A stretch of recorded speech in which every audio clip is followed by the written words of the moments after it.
pada sidang pertama, ya, di mana anak-anak Tuhan yang dianiaya dari Yerusalem, dari Judea, dianiaya lari sampai ke Antioquia. Itu bukan lagi daerah Palestina, itu bukan lagi daerah Israel, sudah di luar itu.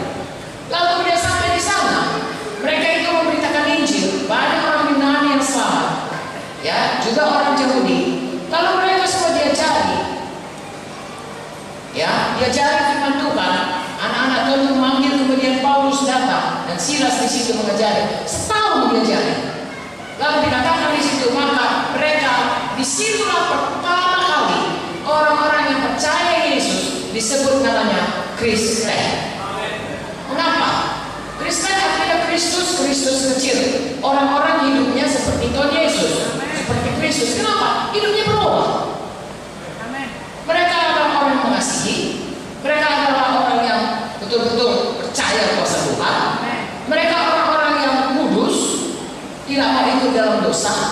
Orang-orang pada zaman itu berkata, kalau kau susah, panggil aja itu orang Kristen yang pasti mau menolong. Saya mendengar ada gereja Tuhan demikian. Orang berkata, gereja ini semua ditolongnya, rohani, badani, materi semua. Orang miskin ditolongnya, orang yang terikat dilepaskannya dari setannya, dan orang-orang sakit didoakan sembuh. Orang yang perlu pertolongan ditolongnya, keluarga yang berantakan dipulihkannya. Memang itulah panggilan kita. Haleluya. Nah, jadi saudaraku, kita melihat bagaimana orang-orang Kristen itu harus berubah. Kalau kita menyandang nama Kristen, artinya kita itu seperti Kristus. Kalau namanya seperti Kristus, kita harus berubah hari lepas hari. Semakin hari, semakin seperti apa kata firman Tuhan ini. Dengan perkataan lain, manusia lama kita sudah kita tinggalkan, kita hidup dalam manusia baru. Berjalan dalam kekudusan dan kebenaran Tuhan yang sesungguh-sungguhnya. Haleluya. Nah, itu sebabnya saudaraku, saya dan saudara harus bersungguh-sungguh hati untuk terus bertumbuh menjadi dewasa sampai Tuhan Yesus datang atau sampai kita pulang ke surga. Saudaraku, saya sering katakan, ya, jadi dalam hal ini dulu saya ulangi. Anak-anak rohani, dia tidak tahu membedakan yang jahat dengan yang benar. Dia hanya tahu kepentingan dirinya. Halo? Orang dewasa rohani, dia makan makanan firman ini kenyang, cukup, sehingga dia tahu kebenaran, tahu yang benar, tahu yang salah, tahu yang jahat, tahu yang baik.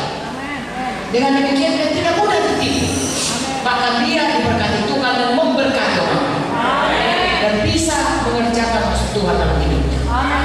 Jadi itu dulu saudara, ya, saya dan saudara harus membuat keputusan. Aku tidak lagi mau anak-anak, aku mau jadi dewasa rohani. Karena Tuhan mengatakan, jangan kau anak-anak, harus kau dewasa. Gereja Tuhan ini harus gereja yang dewasa. Kalau setahun, saudara sudah berapa? 25 tahun di sini, Bu? 25 tahun. Itu kalau 25 tahun kan sudah dewasa, ya. Kalau tadi baru, saudara buka cabang, katakanlah cabang di salah satu kota di sini, saudaraku, salah satu kecamatan, itu gerejanya baru, jiwanya jiwa baru. Dalam tempo setahun mungkin dia yang baru ngerti hanya bagaimana supaya berdoa, bagaimana supaya baca firman. Belum tahu banyak-banyak mengenai firman. Tapi kalau sudah 25 tahun, saya dan saudara, saya sudah 50 tahun mengikut Tuhan, beda dengan gereja yang baru. Gereja di Sibolga ini harusnya sudah mulai beranjak dewasa. Haleluya. Saya percaya saudara suka hal ini jadi di sini. Amin, saudaraku. Itu adalah kehendak Tuhan. Haleluya. Ya. Jadi saudaraku, hari ini saya mau sampaikan bagaimana kita supaya bersama-sama dewasa, supaya Tuhan Yesus berkenan kepada kita. Tahu saudara, pada waktu manusia ini diciptakan, Tuhan menciptakan kita dalam buku Kejadian. Ya, pada hari ke-6, sungguh sangat baik kata Tuhan. Pada waktu dia mau, saya bacakan saja Kejadian 1 ayat 26, 27, 28. Tuhan menciptakan manusia. Kejadian 1:26 berfirmanlah Allah, baiklah kita menjadikan manusia menurut gambar dan rupa kita, supaya mereka berkuasa atas ikan-ikan di laut, burung-burung di udara, atas ternak, atas seluruh bumi, atas segala binatang laut yang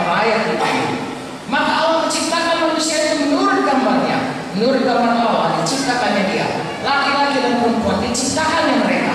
Allah memberkati mereka, dan Allah berfirman pada mereka, beranak cuculah dan bertambah banyaklah, penuhi bumi, taklukkan itu, berkuasalah atas ikan-ikan di laut, burung-burung di darat, atas segala binatang yang merayap di bumi. Amin. Tuhan menciptakan manusia segambar dengan Tuhan. Amin. Haleluya. Allah itu roh adanya. Jadi kita ini punya roh. Tetapi Tuhan menciptakan kita juga dengan tubuh. Dan ada jiwa kita. Itulah yang bisa merasa, mendengar dan lain sebagainya. Amin. Lalu kemudian Tuhan ciptakan kita, ya, seperti Tuhan yang pertama kali Tuhan itu kekal. Makanya kita ini semua kepingin, tak ada yang mau mati. Siapa saudara sini mau mati? Semua mau menengok. Amin. Kalau bisa datang Tuhan Yesus supaya kita hidup selamanya. Amin. Itulah kerinduan anak-anak Tuhan. Amin. Karena itu segambar dengan Tuhan. Tuhan memang mau nanti, ya. Nanti kita baca dalam buku Wahyu, saudara. Kalau saudara baca, ya, kita sempat mengingat ini. Bagaimana Tuhan itu memulihkan ini kembali. Sebab pada waktu Adam dan Hawa berdosa, manusia yang sebenarnya diciptakan dengan Allah dengan kekekalan itu, Tuhan sudah peringatkan, jangan kau berdosa, jangan kau lawan firman-Ku, jangan kau makan buah tangga ini, nanti kau mati. Tapi manusia memilih untuk mendengar apa kata setan, betul-betul dia mati. Tidak bisa lagi rohnya bersekutu dengan Tuhan. Tapi puji Tuhan, Tuhan menciptakan Kejadian 3:15 nanti akan ada turunan perempuan ini yang menghancurkan, ya, turunan daripada ular ini, kepalanya, tetapi turunannya itu akan membantu kakinya. Itulah waktu Tuhan Yesus tebus kita. Bagaimana dia disalib, dia disesarakan, seragu, dia mati, lalu kemudian karena kematiannya menebus dosa kita, dia menghancurkan kuasa maut, kuasa setan atas hidup kita. Haleluya. Puji Tuhan. Ini semuanya diciptakan Tuhan. Mengapa diciptakannya? Supaya dipulihkan Tuhan rencananya semula. Saudaraku, kita kalau tidak cari rencana kita bisa masuk plan A ganti plan B, plan B ganti plan C. Tuhan kalau dia berencana, dia nggak pernah mundur rencananya. Kalau Tuhan berkata masa depan kita perlu pengaruh